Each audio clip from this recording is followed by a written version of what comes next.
Every C program begins with a preprocessor directive and the main function. The preprocessor pulls in essential header files, while the main function serves as the mandatory entry point for execution.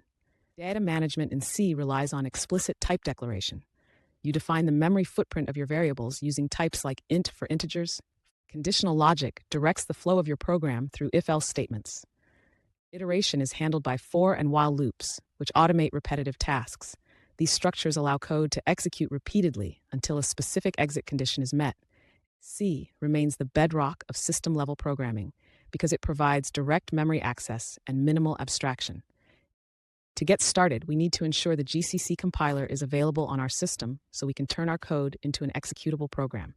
I am running sudo apt-get update to refresh our local package lists, followed by sudo apt-get install-y build essential. This command installs the essential development tools, including the GCC compiler itself, which is the industry standard for C programming. By including the -we flag, we automatically confirm the installation prompts to keep the process moving smoothly. Once this finishes, our environment will be fully prepared to compile and run the C code we write next. We are now ready to create our source file, which we will name basics.c. We use the cat command followed by the EOF delimiter to stream our C code directly into this new file. Inside, we start by including the standard input-output library, which allows us to use the printf function for displaying text. We then define an integer variable named num and set it to 10, using an if statement to verify if that value is greater than 0. Finally, we implement a for loop that iterates from 1 to 5, printing each incrementing value to the terminal. We are starting by creating a C source file named basics.c to hold our program logic. We use the heradoc syntax, which starts with the command followed by the file name and the EOF delimiter, to write our code directly into the file without needing a text editor. Inside, we include the standard input-output library, which is essential for printing text to the terminal. We define an integer variable named num and set it to 10, then use an if-else statement to verify if that value is positive. Finally, we implement a for loop to iterate from 1 to 5, printing.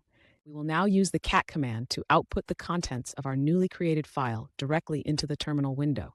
By typing cat followed by the file name basics.c, we are instructing the system to read the file and print every line of code to our screen. This is a vital verification step that ensures our syntax is correct and that the compiler will receive exactly what we intended. You should see the include statement, our main function, and the logic we defined appear clearly in the console. Checking this now prevents frustrating errors later when we attempt to build.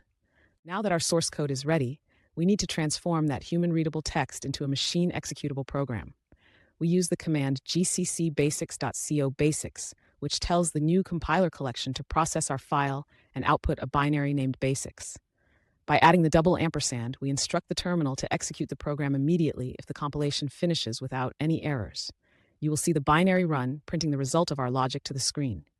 The output confirms that our integer is positive and displays our loop counting from 1 to 5, proving the code is working.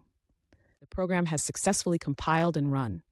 We can see the output confirming that 10 is a positive number, followed by the count from 1 to 5 as expected.